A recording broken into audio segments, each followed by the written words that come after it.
सतगुरुदेव की जय। सर्वसंगत से प्रार्थना है, सत्संग प्रारंभ हो रहा है।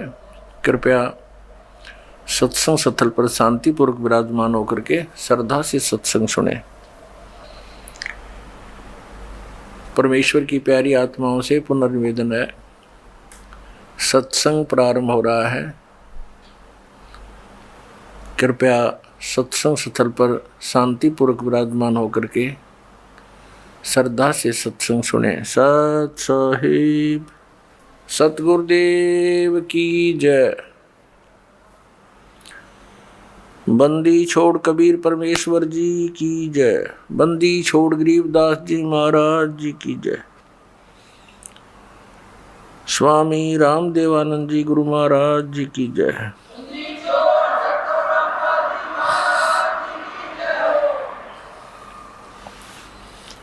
गरीब नमो नमो सतपुरुष को नमस्कार गुरु की नहीं। सुर नर मुनि जन साधुआ संतों सर्वस्ती नहीं। सतगुरु साहिब संत सब दंडोतम प्रणाम। आगे पीछे मध्य हुए तिनको जा कुर्बान। नराकार निर्विषम काल जाल वैवंजनम निर्लेपम निज निर्गुणम अकल अनुपवेशोन्दनम। सोहम सुरति समाप्तम सकल समाना नीरतलय। उज्ज्वल हिरंबर हरदमम बेपरवा अथाह वार पार नहीं मज्जतम। गरीब जो सुमर सिद्ध होई गणनायक गलता ना करो अनुग्रह सोई पारस पद परवाना। आदि गणेश मनाऊं गणनायक देवन देवा। चरण कमल लो लाऊं आद्यंत करूं सेवा। परम शक्ति संगीतम रिद्धि सिद्धि दाता सोई। अवगत गुण अतीतम सत्य पुरुष निर्मोही। जगदम्बा जगदीशम मंगल रूप मुरारी। तन मन अर्पों शीशम भक्ति मुक्ति भंडारी। सुर नर मुनि जन ध्यावे ब्रह्मा विष्णु महेशा। शेष शेष मुख गावे पूजय आदि गणेशा। इंद्र कुबेर सरीखा वरुण धर्म राय ध्यावे। समृत जीवन जी का मन इच्छा फल पावे। 33 कोटि आधारा ध्यावे शेष 88। उतरे बहुजल पारा कटह यम की फांसी। 33 कोटि आधारा ध्यावे शेष 88। उतरे बहुजल पारा कटह यम की फांसी। कर जोरूं विनती करूं धरूं चरण पर शीशे। गुरु जी राम देवानंद जी महाराज ने दियो नाम बख्शीश। कोटि कोटि सिजदा करूं कोटि कोटि प्रणाम। चरण कमल में राखियो मैं बंदी जाम गुलाम। कुत्ता हूँ गुरुदेव का रामपाल दास का नाम। गले प्रेम की जेवड़ी जांखे चोवा जाऊं मैं। तो करो तो बावड़ू दूर दूर करो तो जाऊं। जो राखो तो ही रहूं जो देवो सुख। जय इब के सतगुरु मिले सब दुख आँखों रोए। चरणों ऊपर शीश धरूं कहूँ जो कहनी हो। कबीर गुरु जी मिलेंगे पूछेंगे कुशलात, आद अंत की सब कहूँ, अपने दिल की बात। गुरु जी तुम ना भूलियो, चाहे लाख लोग मिल जाएं, हमसे तुमको बहुत है, तुमसे हमको नहीं। तुम्हारे विसारे क्या बने, मैं किसकी शरण में जाऊं। शिव बिरंच मुनि नारदा, तिनके हृदय न समाऊं। परम पिता परमात्मा पूर्ण ब्रह्म सर्वसृष्टि रचनहार कबीर देव कबीर परमेश्वर की असीम कृपा से आप जी ये सत्संग सुनने के लिए उपस्थित हुए। पुण्य भाग हैं उन प्राणियों के जिनको मानव शरीर प्राप्त है, उससे भी अधिक पुण्य उन पुण्यात्माओं के हैं जिनको सत्संग सुनने का सु अवसर प्राप्त होता है। परमात्मा कौन है, परमात्मा कैसे हैं, परमात्मा को कैसे पाया जाता है, परमात्मा के पाने के लिए प्रत्येक मानव प्रयत्नशील है। वह परमात्मा कैसा है,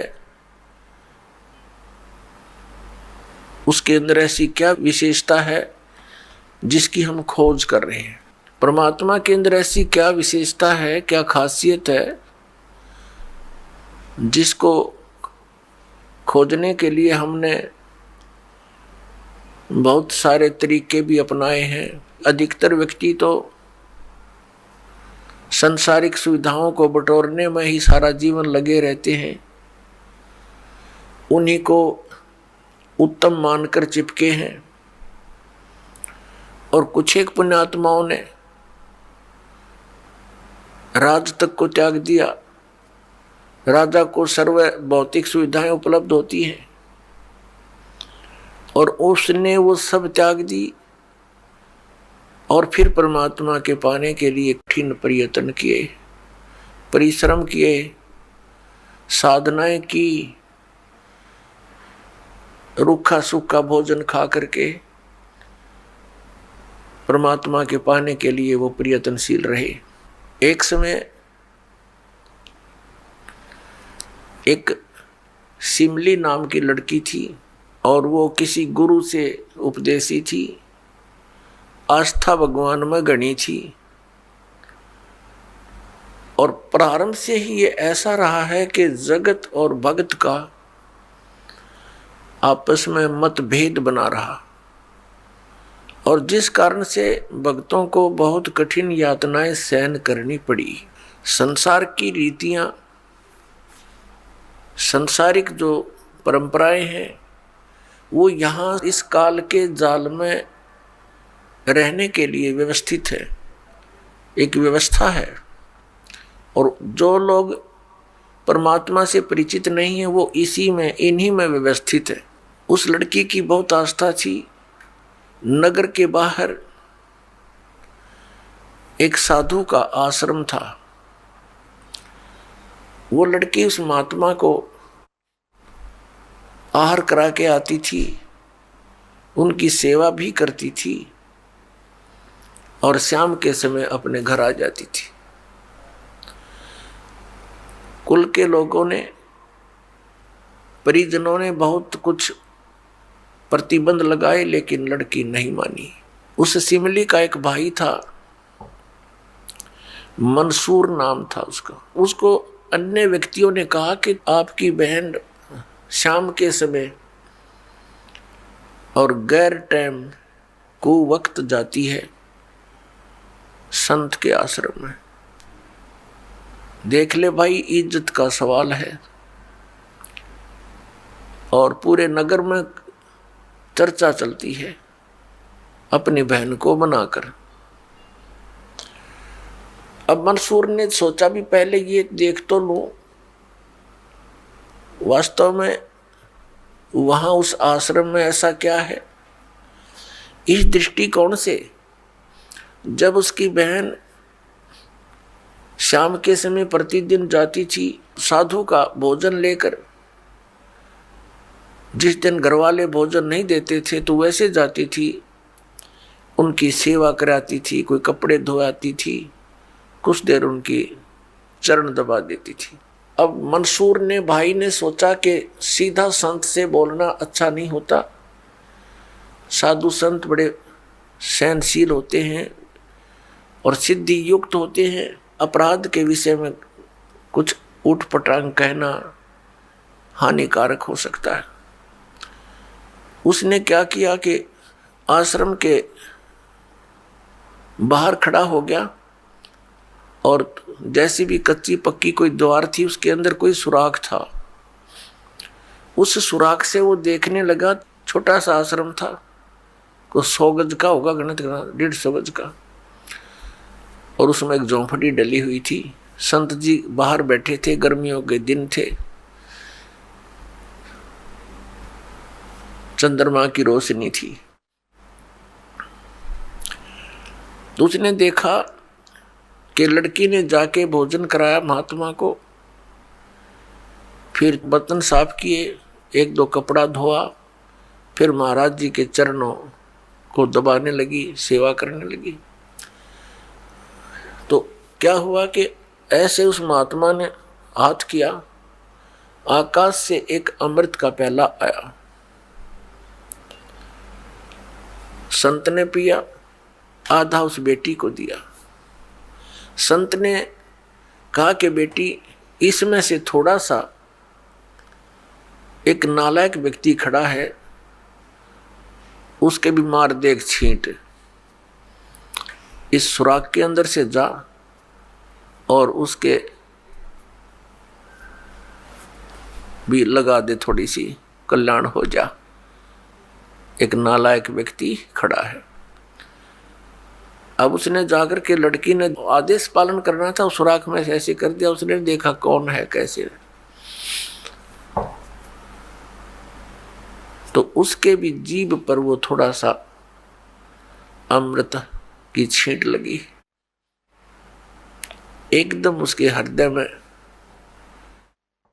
एक विशेष प्रेरणा हुई कि मैं बहुत पापी हूं, मैं नीच हूं, और ऐसे पाक साफ महापुरुष के विषय में मेरे मन में दोष आया।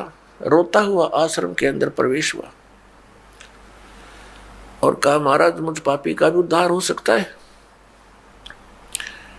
मैंने आपके बारे में बहुत गलत सोचा। उस संत ने कहा, बेटा जब तक बोध नहीं होता, ज्ञान नहीं होता, तब तक प्राणी के ऐसे अपराध अक्षमा करने योग्य होते हैं। और बेटा कोई जानबूझ कर करोगे, दीक्षा उपदेश लेने के बाद आपके मन में ऐसा संत के गुरु के प्रति दोष आता है तो फिर आप पाप के भागी भारी बन जाओगे। काफी देर सत्संग सुनाया, प्रतिदिन वो भक्त अपनी बहन के साथ दिल्ली आने लग गया। खूब सत्संग सुना, दोनों बहन भाई मिलकर सेवा करते थे। फिर क्या हुआ कि उसके हृदय में एक ऐसी प्रेरणा हुई, अनल हक, उस संत ने उसको एक मंत्र दे दिया, अनल हक, कि इसका जाप किया कर। अपने आत्माओं, पिछले पुण्यकर्मी प्राणी ही परमात्मा की खोज में लगते हैं, उनको ही इतना शीघ्र इन बातों का असर होता है संत के वचनों का। तो महान पुण्यात्माओं में से एक था मंसूर, और संत की कृपा से उसके पिछले पुण्य शटार्ट हो जाते हैं, उदय हो जाते हैं, और वो प्रेरित होकर के वो भक्ति प्रारंभ कर देता है। जैसे एक फॉर एग्जाम्पल, जैसे कोई कटोरी में घी डाल रखा है, उसमें एक ज्योति भी रखी है, और वो ज्योति जला रखी थी बुझ की, घी भी है उसके अंदर, बनी बनाई बाती भी उपलब्ध है। एक सीख लगाने की आवश्यकता है, वो जग जाएगी। तो जितने भी पुण्यकर्मी प्राणी हैं, जो भी साधु संत महापुरुषों के प्रवचन सुनते हैं, किसी भी संत के, चाहे उसने भक्ति मार्ग का कति ज्ञान नहीं, लेकिन भगवान की महिमा तो वो भी सुना ही देते हैं। तो उससे क्या होता है कि वह ज्योत जग जाती है। अब वह ज्योत तक जगगी, जब तक पूर्व जन्म का उसके अंदर घी है यानी पुण्य है तो जगेगी, प्रेरणा बनी रहेगी भगवान के पाने की। यदि आगे उसमें विधि घी उसके पास नहीं है डालने के लिए, तो वो ज्योति भी जल जाएगी और घी भी समाप्त हो जाएगा और सारा कटोरा व कटोरी काली हो जाएगी। तो पुण्यात्मा उस अनल हक मंत्र के गुरु जी ने दे दिया जो मंत्र देना था उसको। अनल हक का अर्थ होता है अहम ब्रह्मास्मि, मैं ही ब्रह्म हूं, मैं ही परमात्मा हूं, अनल हक। हालांकि ये कोई मंत्र वंत्र नहीं था, लेकिन उस मंसूर के अंदर वो पूर्व जन्म का घी और ज्योति रह रही थी, वह जगेगी। अब उस मंत्र से भविष्य में तो कोई लाभ उसको होना नहीं था, क्योंकि वो चार्जर ठीक नहीं था। पूर्व जन्म की बैटरी से उसमें इतना प्रभाव था, इतने पुण्यों से, कि उसने अनल हक कहना शुरू कर दिया कि मैं ही परमात्मा हूं। अब बोली आत्माओं पुण्यात्माओं को जैसा भी गुरु ज्ञान देता है वो तो दृढ़ होते हैं। गुरु जी ने 2 दूना 6 कह दिया तो वो 6 ही बोलते रहेंगे। घर वाला कहेगा, कोई उसको बताना चाहेगा, वो नहीं मानेगा, कहता नहीं मेरे गुरु जी ने ऐसे ही बोला। तो अबोध बच्चे ऐसे ही होते। इस बात का ज्ञान पूरे मुसलमान धर्म में हुआ, क्योंकि वो मुसलमान धर्म से संबंधित था। और मुसलमान धर्म ये मानता है कि जीव ब्रह्म नहीं हो सकता। वैसे तो जीव ब्रह्म हो ही नहीं सकता, ये तो अंडरस्टूड है। जीव तो ब्रह्म है ही नहीं, ब्रह्म अलग है, जीव अलग है। ब्रह्म मीन भगवान, जो जीव का भी उत्पत्ति करता है। लेकिन मुसलमान धर्म ये मानते हैं कि पृथ्वी पर परमात्मा नहीं आ सकता। वह तो 7वें आसमान में रहता है, 7वें स्वर्ग में। और कोई ये कहता है कि पृथ्वी पर परमात्मा है, वो दंड का अधिकारी है, वो भ्रमित कर रहा है, मुसलमान धर्म के विधान को बिगाड़ रहा है। इस कारण से मंसूर को बहुत बार समझाया, राजा तक बात गई, बहुत कुछ कहा, लेकिन नहीं माना, अनल हक करता रहा। उसको कहा कि तू ऐसा मत बोल। अब साधु को तो कोई बोल नहीं सके था कि वो क्या मंत्र दे रहा है, लेकिन पब्लिक के अंदर जब बात आ जाती है तो वो अपना पूरा जोर शोर से विरोध करते हैं। अब क्या हुआ कि वो नहीं माना तो उसको चौराहे पर खड़ा कर दिया, बांध दिया उसको चौराहे पर। और फिर क्या कहा कि या तो तू अनल हक कहना छोड़ दे, नहीं तो तेरे पत्थर मारेंगे। उसने फिर कहा अनल हक, क्योंकि वो तो मदमस्त हो गया था, अलमस्त हो गया था। ऐसी स्थिति पूर्व जन्मों के पुण्यों से होती है, और भविष्य की भक्ति नहीं होती है तो वो नष्ट हो जाता है उस जीवन, ऐसी पुण्यात्मा का। तो उसको सजा दी गई कि पूरे नगर के व्यक्ति इसको पत्थर मार मार के इसका वध करेंगे। ऐसी सजा दें ताकि और भी कोई ऐसी हिम्मत ना करे। तो सभी लाइन में आ रहे थे और पत्थर मार रहे थे, तू पापी है, पत्थर मार रहे थे, निकल जाते थे। अब उसकी बहन सिमली का भी नंबर आ गया। जब और पत्थर लगा रहे थे वो हंस रहा था, अनल हक अनल हक हंस रहा था। और जब उसकी बहन सिमली का नंबर आया, वो भी लाइन में खड़ी थी। तो बहन ने सोचा पत्थर तो मैं नहीं मारूंगी, लेकिन लोक लाज में आके उसने फूल उठा लिया कि मैं फूल मार आऊंगी इसके। यहाँ ये लोग भी ना मेरा विरोध करेंगे, और भाई का चोट भी ना लगेगी। उसने फूल मारा, फूल मारते ही वो रोने लग गया, बहुत बुरी तरह रोने लगा। तब सिमली ने कहा कि भाई, लोग तेरे पत्थर मार रहे थे, उनके पत्थरों से नहीं रो रहा था, और तू मेरे फूलते रोने लग गया। अरे ये कोई चोट थोड़ी लगी तुझे? उसने कहा, सिमली ये तो अनजान थे, इनका मुझे दुख नहीं था, तू तो परिचित थी मैं किसके ऊपर फिदा हो रहा हूं। और तेरा हाथ कैसे हो गया नालायक मेरी तरफ? तूने भगवान की तरफ हाथ कर दिया, मैं भगवान के लिए ड्यूटीड हूं, और तूने क्या समझा फिर ज्ञान को? न्यू रो रहा हूं, तेरा जीवन बर्बाद हो गया, तूने ज्ञान समझा नहीं बहन, तेरे फूल का मुझे इसलिए दर्द हुआ, तू तो परिचित थी इस बात में। उसके बाद नहीं मरा वो पत्थरों से, कहने लगा या तो कहना छोड़ दे अनल हक, नहीं तेरा हाथ काटेंगे। उसने कहा अनल हक, हाथ काट दिया। फिर कहा दूसरा हाथ काटेंगे या बंद कर दे, अनल हक। तेरी गर्दन काटेंगे, बंद कर दे, अनल हक, काट दिया।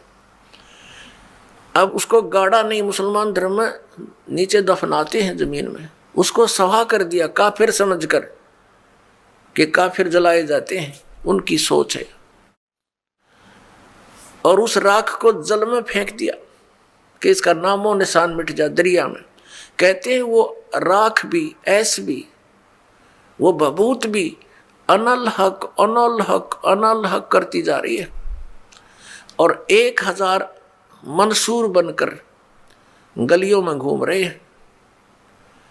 सबने दरवाजे बंद कर लिए, टट्टी पेशाब निकल गया, लोगों का घबरा गया, ये क्या हो गया, भगवान का भगत था, ऐसा हो कर दिया इसके साथ।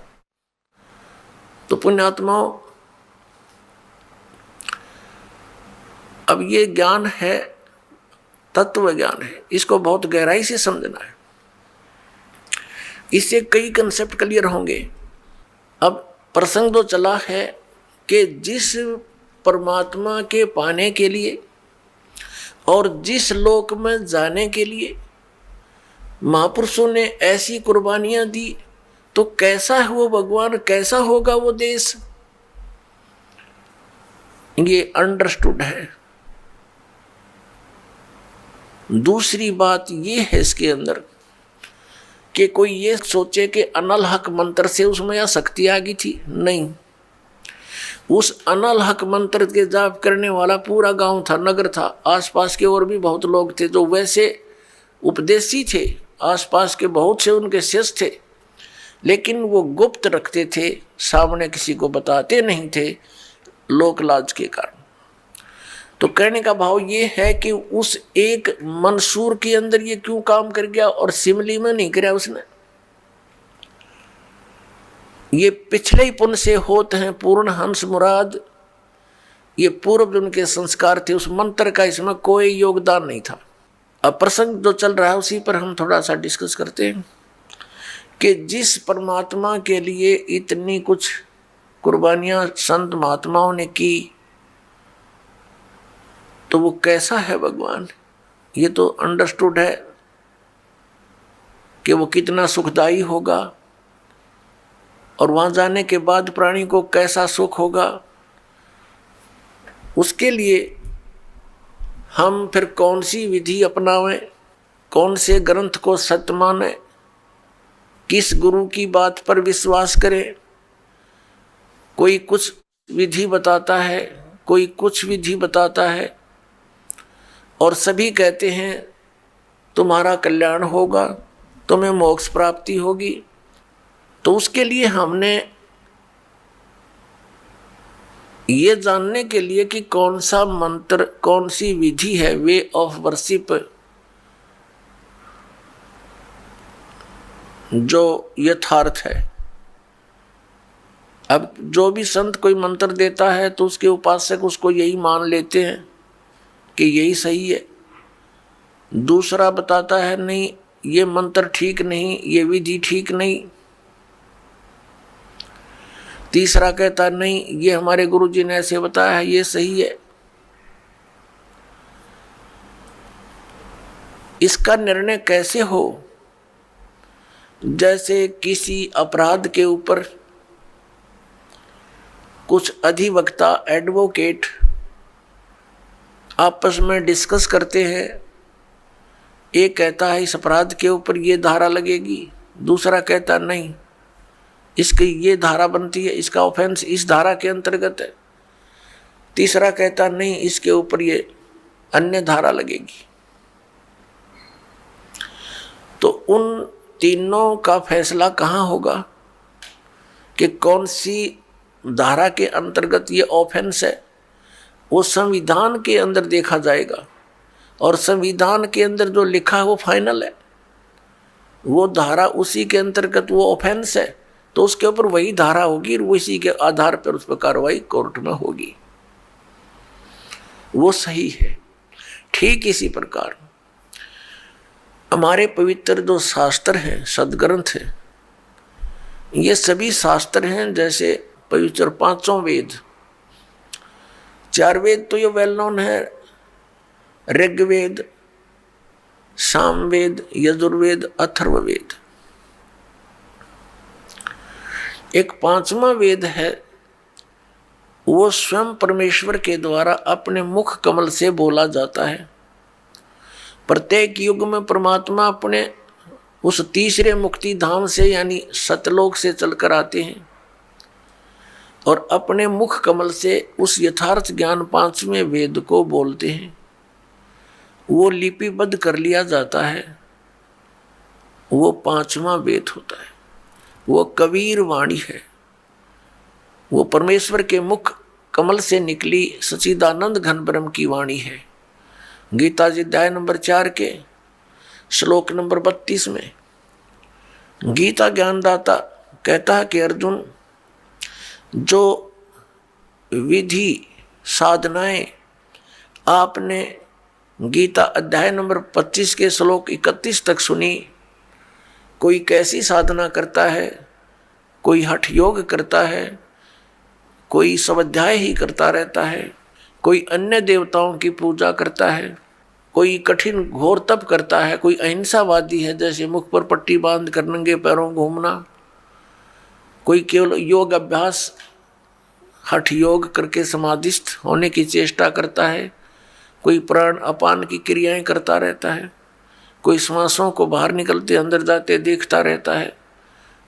इस प्रकार से सभी साधक अपनी अपनी साधनाओं को वो पाप नाश करने वाली जानते हैं, मोक्षदायक मानते हैं। यदि वो इनको गलत मान ले तो इनको छोड़ दे, क्योंकि भिन्न भिन्न साधनाएं और सभी कर रहे हैं और पाना एक परमात्मा को, तो ऐसा कभी नहीं हो सकता। उस परमात्मा के पाने की एक ही विधि है जो हमारे सदग्रंथों में विद्यमान है। तो उसके बाद बताया है कि ये सभी इस प्रकार के यज्ञ यानी धार्मिक अनुष्ठानों की जानकारी विस्तार के साथ ये चौथे अध्याय के 32वें श्लोक में श्रीमद् भगवत गीता जी में लिखा है कि इस प्रकार के धार्मिक यज्ञों की जानकारी, यज्ञ माने धार्मिक अनुष्ठानों की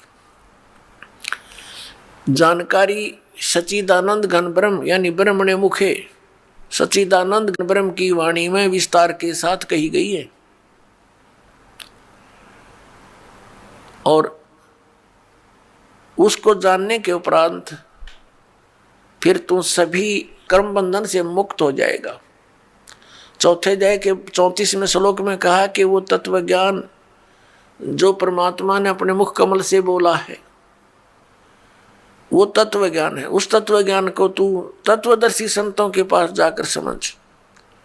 वो तत्वदर्शी संत तुझे उस परमात्म तत्व का ज्ञान कराएंगे। इससे एक तो ये सिद्ध हो गया कि गीता ज्ञानदाता कंप्लीट नॉलेज, स्पिरिचुअल नॉलेज नहीं रखता। उसने ऑप्शन छोड़ दिया कि वो यथार्थ ज्ञान उस परमात्म तत्व का 18वें अध्याय के 62वें श्लोक में गीता ज्ञानदाता जिस अन्य परमात्मा की शरण में जाने को कह रहा है, उसकी जानकारी कहते उस तत्वदर्शी संतों के पास जाकर समझ, वो बताएंगे। गीता ज्ञानदाता नहीं जानता। तो वहां क्या बताया है कि वो सच्चिदानंद घन ब्रह्म की वाणी वो सूक्ष्म वेद है। यहाँ गीतानुवादकर्ताओं ने चौथे अध्याय के 32वें श्लोक में अनर्थ कर दिया। ब्रह्मणे मुखे एक शब्द है इसके अंदर मूल पाठ में, उन्होंने इसका अर्थ गलत कर दिया, वेद की वाणी लिख दिया। नहीं, वेद ज्ञान तो गीता ज्ञानदाता बोल ही रहा है, जिनको तुम वेद मानते हो, चारों वेदों का एक सारांश है ये श्रीमद् भगवद गीता। कोड वर्डों में है, अधिकतर संक्षेप में है, तो वो तो बोल ही रहा है। वो खुद कह रहा है कि पांचवा जो वेद है उसके अंदर वो लिपिबद्ध है, वो तत्व ज्ञान है। उसको तत्वदर्शी संतों के पास जाकर समझ, और फिर जैसा वो बताएं ऐसे कर। तो पुण्यात्माओं, हमारे सदग्रंथ कौन से हैं जो परमात्मा का विधान है और जिन पर हम विश्वास करेंगे और करना चाहिए? हमारे सदग्रंथ यानी शास्त्र कहो, सदशास्त्र कहो, ये कौन कौन से हैं? पवित्र पांचों वेद, 4 वेद तो अंडरस्टूड है, 5वां ही आपको बता दिया सूक्ष्म वेद। और श्रीमद् भगवत गीता इन 4 वेदों का सारांश है, और 5वें का इसमें हिंट दिया है। ये तो है गॉड गिवन स्पिरिचुअल नॉलेज, परमात्मा दत्त, प्रभु दत्त है ये, ब्रह्म दत्त है ये। और फिर 18 पुराण ये अध्यात्म ज्ञान को समझने के लिए सहयोगी हैं। और इनके अंदर जो वे ऑफ वर्शिप लिखी है, यदि वो वेदों से मिलती है, श्रीमद् भगवत गीता से मिलती है, तो वो तो सही है, उतना तो वेदों और गीता वाला ही ज्ञान है। बाकी उस वेद, उस पुराण के वक्ता के घर का है, उसका अपना अनुभव है। अब उसका अनुभव वेदों और गीता से नहीं मिलता तो हमें मान्य नहीं है, हमें स्वीकार्य नहीं है। क्योंकि पुराण कौन है? पुराण क्या है? ये श्री ब्रह्मा जी ने बोला ज्ञान है। ये 4 वेद, ऋग्वेद, सामवेद, यजुर्वेद, अथर्ववेद, ये 4 वेद ब्रह्म ने अपने पुत्र रजगुण ब्रह्मा जी को दिए थे। और ये 5 वेद, ये सूक्ष्म वेद सहित ये 5 वेद पूर्ण परमात्मा ने, सत्य पुरुष ने, परम अक्षर ब्रह्म ने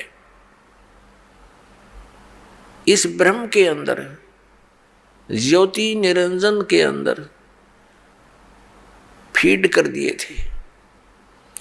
और उसमें टाइम फिक्स कर दिया था कि इतने समय के उपरांत ये सब तय इसकी श्वासों से बाहर आएंगे।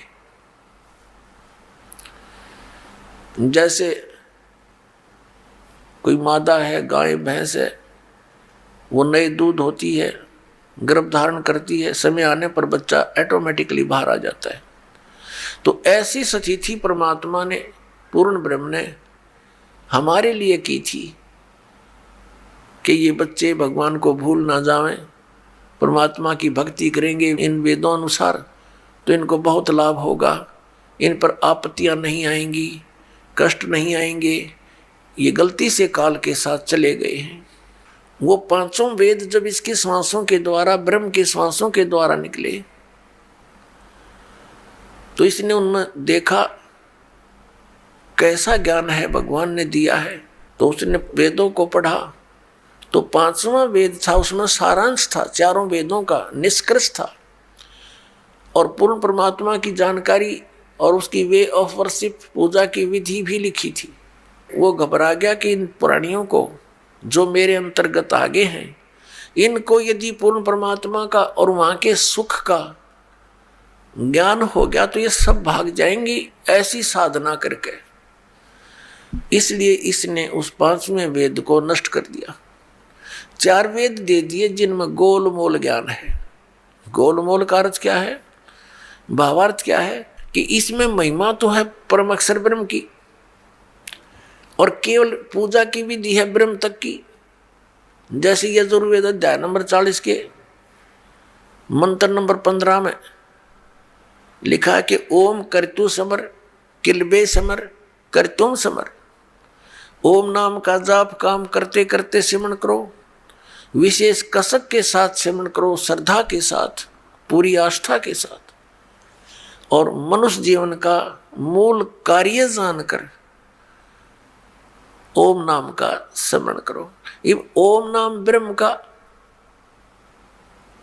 और महिमा इसमें बता रखी है, परम अक्षर ब्रह्म है, जिसकी पूजा से पूर्ण मोक्ष होता है। उसके ऐसे चिन्ह हैं, वो ऐसी लीला करता है।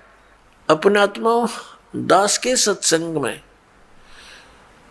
मुख्य तौर पर 3 ब्रह्म होते हैं, 3 ब्रह्म यानी 3 प्रभु, 3 पुरुष। एक सरब्रह्म, एक अक्षर ब्रह्म, एक परम अक्षर ब्रह्म। दूसरे शब्दों में एक सरपुरुष, एक अक्षर पुरुष और एक परम अक्षर पुरुष। तीसरे शब्दों में ईश्वर, परमेश्वर। ये 3 मुख्य प्रभु हैं। मुख्य तो वैसे एक है, लेकिन हमारे सदग्रंथों में जो विशेष ज्ञान दिया है इन तीनों के विषय में। और इसके पश्चात 3 प्रभु और माने हैं, रजगुण श्री ब्रह्मा जी, सतगुण श्री विष्णु जी और तमगुण श्री शंकर जी, और आदि शक्ति प्रकृति देवी ये दुर्गा है। इनके बाद फिर बहुत से देवता हैं जो भगवान की भक्ति करके ही कुछ उन्होंने अपने टायर में हवा भर ली, यानी परमात्मा की कुछ भक्ति संग्रहित करके, और वो कुछ सिद्धि युक्त हो करके अन्य प्राणियों से श्रेष्ठ बने दिखाई देते हैं, वो भी देवता हैं। यानी श्री ब्रह्मा जी, रजगुण श्री विष्णु, सतगुण श्री शिव जी, तमोगुण ये अन्य देवताओं में हैं। और ये हमारे इस तत्व ज्ञान के अंदर मुख्य तौर पर प्रभु नहीं गिने जाते। दूसरे शब्दों में दास कहे कि ये भगवान नहीं है, ये ईश नहीं है, स्वामी नहीं है, भगवान नहीं है। तो ये बात जनसाधारण के गले उतरे नहीं, विशेषकर पवित्र हिंदू समाज के पुण्यकर्मी प्राणियों के, क्योंकि हमारे धर्मगुरुओं ने हमें उल्टा पाठ पढ़ा दिया। और एक दिन से नहीं, हजारों वर्षों से यही पाठ हम सुनते आ रहे हैं कि ब्रह्मा विष्णु महेश सर्वेश्वर हैं, इनका कोई जन्म मृत्यु नहीं होता, इनकी कोई माता पिता नहीं है, ये स्वयंभू है। तो जिस कारण से दास ने ये शब्द बोल दिया कि ये भगवान नहीं है, ये बात एक बहुत विवादप्रस्त हो जाएगी यदि प्रमाण नहीं दिखाया गया। तो आपको प्रमाण दिखाते हैं। एक समय इस शिवपुराण के अंदर लिखा है, पवित्र शिवपुराण के अंदर, कि श्री ब्रह्मा जी रजगुण और श्री विष्णु जी सतगुण का आपस में विवाद हो गया, झगड़ा हो गया। ब्रह्मा जी कहते हैं कि मैं सबका उत्पत्ति करता हूं, विष्णु तो मेरा पुत्र है। विष्णु जी कहते हैं तू मेरी नाभि कमल से उत्पन्न हुआ है, तू मेरा पुत्र है। वो कहता है मैं तेरा बाप, वो कहता है मैं तेरा बाप। दोनों का युद्ध हो गया। उस युद्ध की शांति के लिए इस काल भगवान ने, जो इनका पिता है,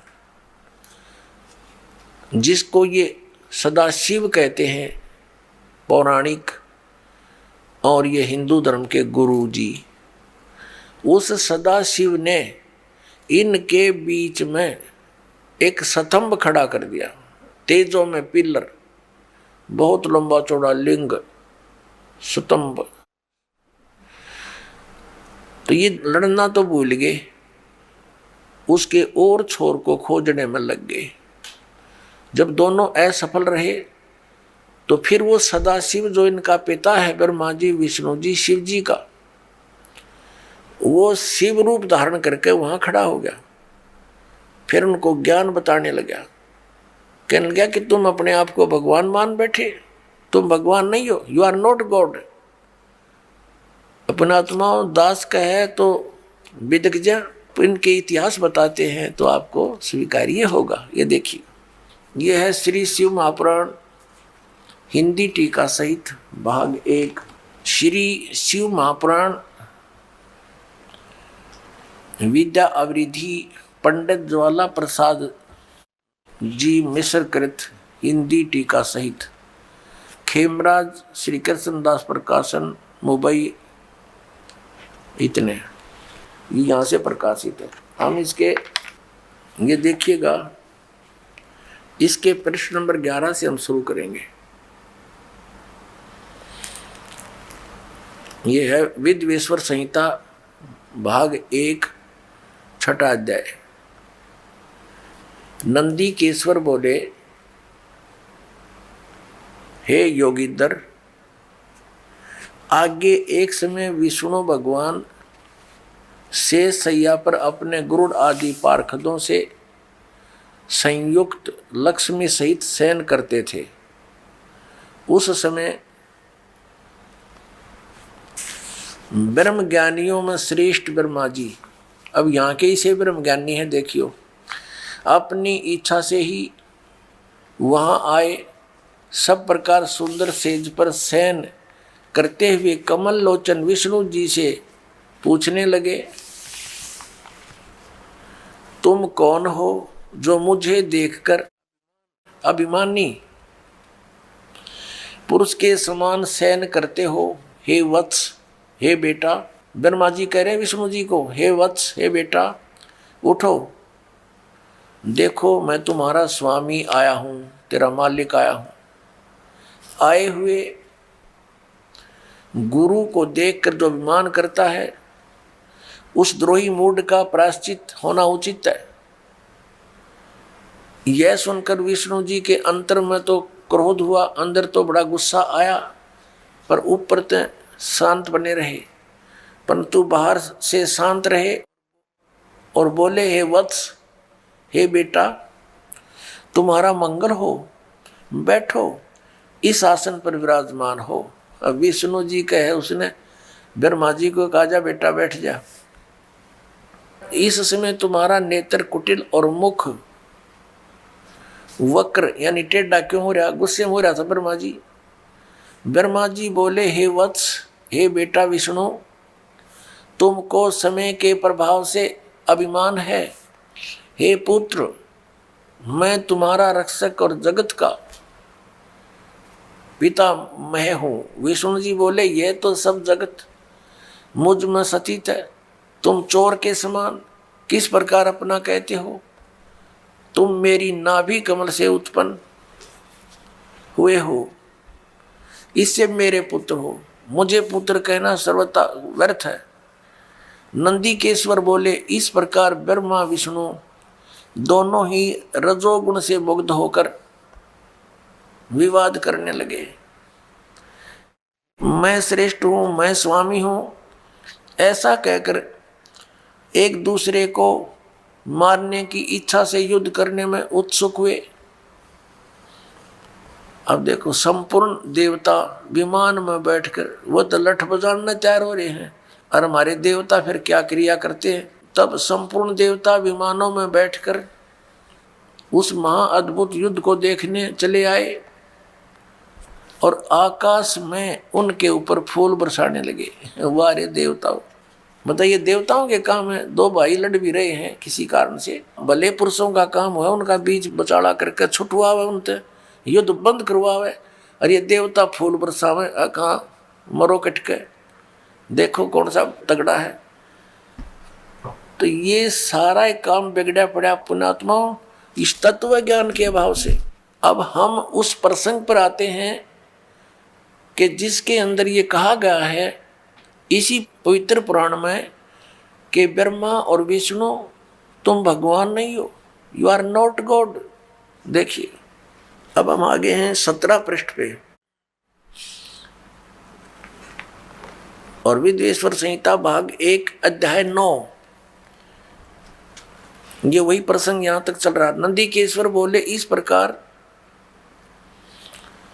भगवान ने उन नम्र हुए। अब क्या हुआ कि उन दोनों के बीच में, अभी आपको बताया था, उन दोनों ब्रह्मा और विष्णु जो लड़ रहे थे उनके बीच में एक पिलर खड़ा कर दिया तेजों में, लिंग बहुत लंबा चौड़ा, जिसका कोई और छोर उन दोनों को नहीं मिला। और फिर ये स्वयं प्रकट हो गया। कौन? इनका पिता, ये सदाशिव बोलते हैं इसको, ये काल ब्रह्म, जिसने गीता का ज्ञान दिया। अब यहां देखिए, हम जो आपको दिखाया था, फिर देखिए ये पृष्ठ 17 पे विद्वेश्वर संहिता भाग 1 अध्याय 9 पर नंदीकेश्वर बोले, इस प्रकार भगवान ने उन नम्र हुए ब्रह्मा और विष्णु पर अनुग्रह करके उनके युद्ध में परस्पर उनकी सेना मारी गई थी, उस सब को यहां देखें। उन दोनों की अज्ञानता और वैर को दूर करने के अर्थ उनसे क्या कहा? काल भगवान ने, सदाशिव ने क्या कहा कि मेरे सकल और निष्कल यानी साकार और निराकार में भेद से 2 रूप हैं, परंतु और ईश्वर नहीं है, मेरे अतिरिक्त कोई प्रभु नहीं है। इस कारण उनके 2 रूप नहीं हो सकते। पहला सतम रूप और दूसरा पीछे मूर्तिमान रूप धारण किया। इसमें ब्रह्म रूप निष्कल है, ये निष्कल है, निष्फल नहीं। और ईश्वर रूप सगुण है। मेरे ये दोनों रूप सिद्ध हैं, दूसरे किसी के नहीं हो सकते। इस कारण तुम दोनों को अथवा दूसरों को ईश्वर तव की प्राप्ति नहीं हो सकती। तुमने जो अज्ञान से अपने को ईश माना, तुमने अज्ञान से अपने को ईश यानी भगवान माना, यह बड़ा अद्भुत हुआ। उसके दूर करने को ही मैं रण स्थान में आया। अब तुम दोनों अभिमान त्याग कर मुझ ईश्वर में अपनी बुद्धि लगाओ। मेरे प्रसाद से लोक में सब अर्थ प्रकाश होते हैं। मैं ही परब्रह्म हूं। अब ये काल बोल रहा है, अब यहां विचलित कर रहा है इनको। मैं ही परब्रह्म हूं, मेरा ही कल अकल रूप है। ब्रह्म होने से मैं ईश्वर हूं। अनुग्रह आदि मेरा कृत्य है। सर्वव्यापी होने से और जगत के वर्धक होने से मैं ब्रह्म हूं। हे ब्रह्म केशव, समतव और व्यापक होने से मैं आत्मा हूं। मैं इस सब का ईश हूं। यह मेरा है, मेरे सिवाय किसी दूसरे का नहीं है। प्रथम तो ब्रह्म तो ज्ञान के निमित्त निष्कल ब्रह्म का प्रादुर्भाव हुआ। 18वें पृष्ठ पर चलते हैं। इससे मैं अज्ञात रूप हूं, पीछे तुम्हें प्रगट दर्शन देने के निमित्त साक्षात ईश्वर, तत्क्षण ही मैं सगुण रूप हुआ हूं। अब यहां ये क्या कह रहा है? श्री सदाशिव ब्रह्मा विष्णु महेश का पिता, ब्रह्मा विष्णु महेश का पिता, ये सदाशिव यहां क्या कह रहा है? ये कह रहा है कि पहले तो ब्रह्म रूप हुआ वो स्तंभ, वो तो समझो मेरा निष्कल रूप है, निर्गुण रूप है मेरा। ये स्तंभ आया पिलर, और ईब में निर्गुण से सगुण हो गया, तुम्हारे सामने आया। अब देखो, हम अपने उस प्रसंग पर आते हैं। हमने ये देखना है कि ब्रह्मा और विष्णु और ये शिव, ये भगवान नहीं है, ये प्रभु नहीं है। ये प्रसंग था। यदि ये दास वैसे सिंपल कहकर छोड़ देता तो बहुत विरोध मान लेते भक्तजन, क्योंकि उन्होंने पूरा अज्ञान सुना हुआ है, ज्ञान नहीं सुना, सदग्रंथों का उनको ज्ञान नहीं। इसलिए सदग्रंथों को रूप रूप करना अनिवार्य हो गया है। अब आगे ये क्या कहता है देखिएगा, ये प्रश्न नंबर 18 अध्याय 10 चल रहा है, प्रश्न नंबर 18 पे, और शिवपुराण वेदवेश्वर संहिता भाग 1 10वां अध्याय हम यहाँ पढ़ते पढ़ते आगे 9वां अध्याय यहाँ समाप्त हो गया। जो हमने यहाँ पढ़ लिया, इससे मैं अज्ञात रूप हूँ, पीछे तुम्हें प्रकट देने के लिए निमित्त साक्षात ईश्वर, तत्क्षण ही मैं सगुण रूप हुआ हूँ। अब यहाँ नीचे आ जाएंगे इसके, इति श्री शिव महापुराणे विद्वेश्वर संहिता भाषा टीकायाम 9वां अध्याय, ये 9वां अध्याय इति हो गया समाप्त। अब 10वां शुरू हो गया, ये 10वां। अब हम यहाँ 10वें में पढ़ रहे हैं नीचे। हे पुत्रों, ब्रह्मा और विष्णु को इनका पिता वो सदाशिव काल कह रहा, हे पुत्रों, यह कृत आपने तप से प्राप्त किया है, जो कि सृष्टि की उत्पत्ति और पालन कहलाता है, सो मैंने प्रसन्न होकर तुम्हें दिया है। इसी प्रकार दूसरे 2 कृत रुद्र और महेश्वर को प्रदान किए हैं। अब देखो, जो दास सिद्ध करना चाहता है, एक तो ब्रह्मा और विष्णु और फिर रुद्र और महेश्वर, ये 4, इनसे 5वां है यू सदाशिव, जो ब्रह्मा विष्णु महेश जी के पिताजी हैं। और इनकी माता कौन है? वो दुर्गा है। वो भी दिखाएंगे आपको सदग्रंथ में, देवी पुराण के अंदर दिखाएंगे। अब यहां देखिएगा, यहां स्पष्ट हो गया कि ऊपर तो इन दोनों के विषय में बोला है, पुत्रों, यह कृत आपने तब से प्राप्त किया है, जो कि सृष्टि उत्पत्ति और पालन कहता है। इन दोनों का ये जॉब है। मैंने प्रसन्न होकर तुम्हें दिया। देखो, हींग लगी ना फटकड़ी इसकी। तो कह रहा है कि तुमने तप किए, घोर तप किए।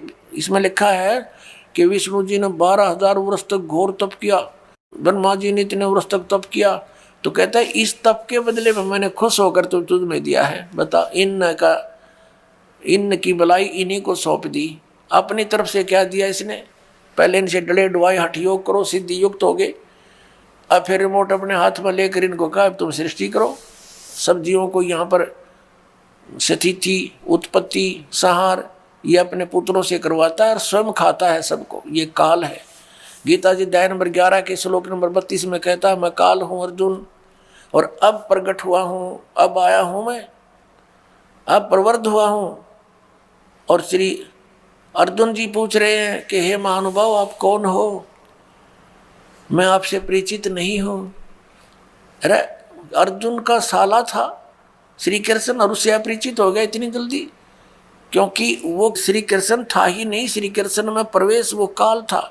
और जब बाहर निकल कर देखा तो उसका इतना रूप हो बाहर निकल गया उससे, जब विराट रूप दिखा श्री कृष्ण तो ओझल हो गया, दिखाई भी नहीं दे रहा था उनकी रोशनी के अंदर। और अर्जुन कह रहा, पूछ रहा आप कौन हो? मैं आपको पहचान नहीं पा रहा हूँ। तो काल था। वो कहता है मैं काल हूँ और सबका नाश करने के लिए अब प्रवृत्त हुआ हूँ। तो ये इनका पिता है। और वो क्या कह रहा है कि ब्रह्मा और विष्णु तुम्हें 2 जो कृत जॉब दिए हैं, तुम्हारे को 2 विभाग दे दिए। एक तो उत्पत्ति विभाग, रजोगुण विभाग से उत्पत्ति होती है, ब्रह्मा जी को रजोगुण युक्त कर दिया और विष्णु जी को सतोगुण युक्त कर दिया, और तीसरे अपने पुत्र को तमोगुण युक्त कर दिया, अपना स्वरूप बना लिया। कहते सदाशिव कहता है जब ये खड़ा है कि मैं इन्हीं के रूप, ये मेरे ही स्वरूप में है। और ये कैसे छल करता है, जब किसी को विष्णु रूप में दर्शन देता है तो उसमें अपना विष्णु रूप धारण कर लेता है और उसी विष्णु रूप में संबोधन करता है। तो उस कारण से विष्णु पुराण बन गई। और जिसमें इस शिव रूप में धारण करके किसी को ज्ञान दिया है तो उसके आधार से शिव पुराण की रचना होगी। ये है वो काल जो कहता मैं कभी अपने ओरिजिनल रूप में किसी के समक्ष नहीं होता, मेरे कर्म और जन्म अलौकिक हैं। गीता जी के अध्याय नंबर 4 के 5 और 9 में इसने स्पष्ट किया है। और साथ में कहा है कि जब धर्म की ग्लानि होती है मैं अपने अंश, अपने आत्मा, अपने अंश अवतारों का सृजन करता हूँ, उनको यहाँ प्रकट करता हूँ, भेजता हूँ, उत्पन्न करता हूँ, जैसे श्री राम, श्री कृष्ण आदि। अब देखिएगा नीचे, अब ये दास दो सिद्ध करना चाहता है कि दो तो ये ब्रह्मा और विष्णु हो गए, इस प्रकार दूसरे दो कृत रुद्र और महेश्वर को प्रदान किए हैं। दो अच्छी चार हो गए ना, एक रुद्र एक महेश्वर, और पांचवा यू बोलने लग रहा। अब आगे हम चलते हैं, ये प्रमाणित करते हैं। ये देखिएगा यहाँ पर, ये प्रश्न नंबर 19 है।